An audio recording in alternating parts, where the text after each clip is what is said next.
Most people think gut health means taking probiotics or drinking green juice. But what if the real secret lies in something that sounds like a burger? Yes, I'm talking about the Big Mac diet. Not the one from fast food, but the one that's quietly transforming digestion, immunity, and even mood for people over 60. Stay with me because by the end of this video, you'll understand how one simple change in carbs can help your gut heal itself naturally.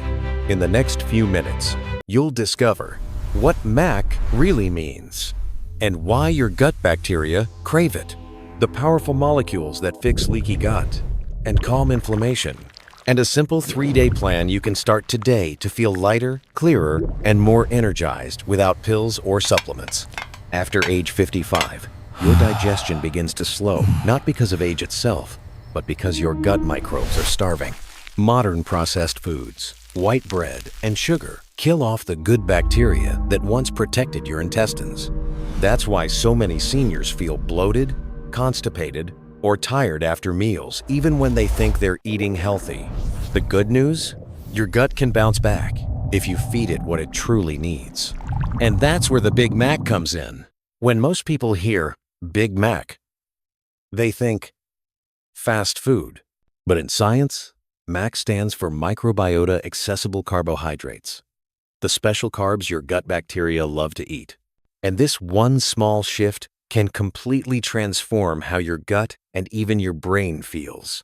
You see, not all carbohydrates are created equal.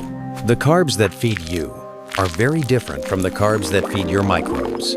When your beneficial gut bacteria feast on these MACs, they produce powerful compounds called short-chain fatty acids, or SCFAs for short. Think of SCFAs as nature's own healing agents. According to Harvard Health, these little molecules help seal the gut lining so toxins can't leak into your bloodstream, lower inflammation, and even boost your mood by signaling your brain to release serotonin, the feel-good hormone. But here's the problem. Most modern diets are starving these good bacteria. Processed foods, white flour, and refined sugars feed the wrong microbes, the kind that trigger inflammation, weight gain, and fatigue. When your good bacteria don't get enough MACs, they literally start to eat you, your gut's protective mucus lining, leaving your intestines more exposed and inflamed. That's why so many seniors experience recurring constipation, IBS-like symptoms, or mystery bloating after meals. It's not just age, it's your gut's way of saying, I'm hungry for the right food. The best MACs come from plant-based fibers, the kind found in fruits, vegetables, beans, oats, nuts, and seeds.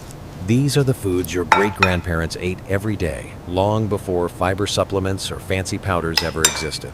Some of the best examples include garlic and onions, rich in prebiotic fiber that feeds beneficial gut bacteria, bananas and apples, gentle on the stomach and high in pectin, oats and barley, full of beta-glucans that stabilize blood sugar, beans and lentils, excellent sources of resistant starch that keep you full, flax seeds and chia seeds, boost omega-3 seconds while nourishing your gut lining. And here's a powerful tip from the National Institute on Aging. The more variety of fiber you eat, the more diverse your gut microbiome becomes. Diversity equals resilience. It's like having a healthy ecosystem inside you. That means instead of eating the same salad every day, rotate your veggies. Try new grains. Swap between types of beans. Or add a handful of nuts to breakfast. You're not just feeding yourself, you're feeding trillions of living allies inside you. Most Americans over 60 get less than half the recommended fiber intake. According to the USDA, men over 50 should aim for about 30 grams per day, and women for 21 grams, but most get only 10 to 15. That shortfall doesn't just affect digestion, it also impacts heart health, blood sugar, and cholesterol. Cleveland Clinic studies show that people with higher dietary fiber intake have significantly lower risk of colon cancer and heart disease.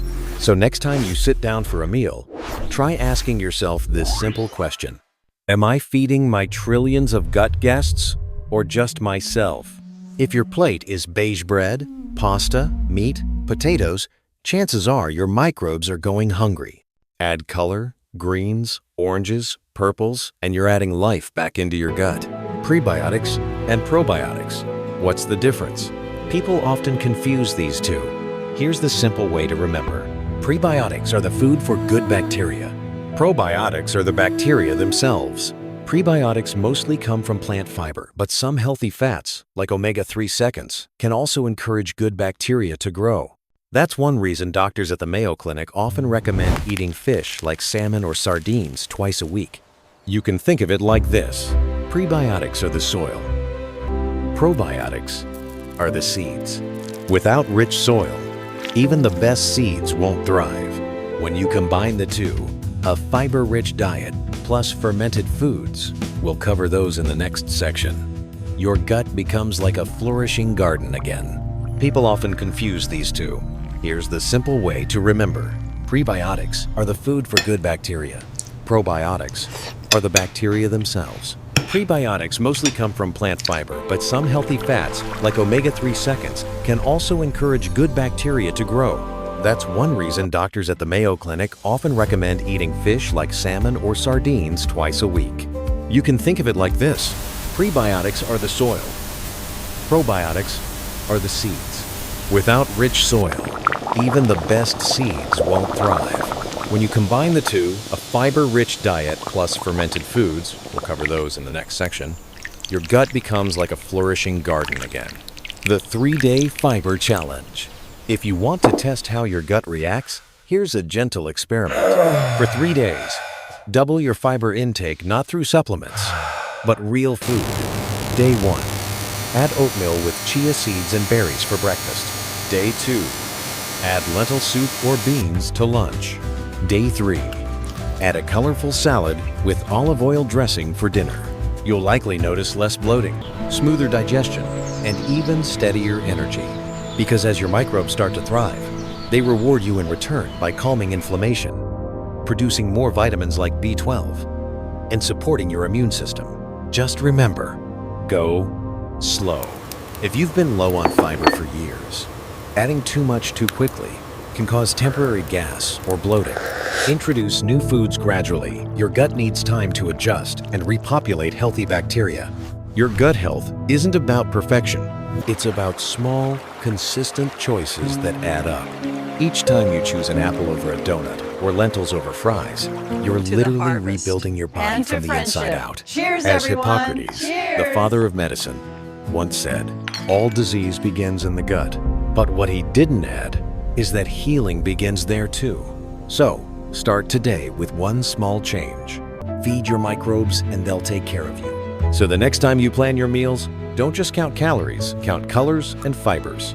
Every To a bite of healthy fruit, morning. beans, oats, or seeds is like sending love letters to your gut microbes. If this video inspired you, take the 3-Day Fiber Challenge this week. Then comment below, I fed my microbes and I feel amazing. And remember, when you nourish your gut, you're protecting your heart, brain, and longevity. If you found this helpful, please like, subscribe, and share this video so more people over 60 can rediscover health from the inside out. This is Vital Health Guide, US, helping you live stronger, longer, and naturally.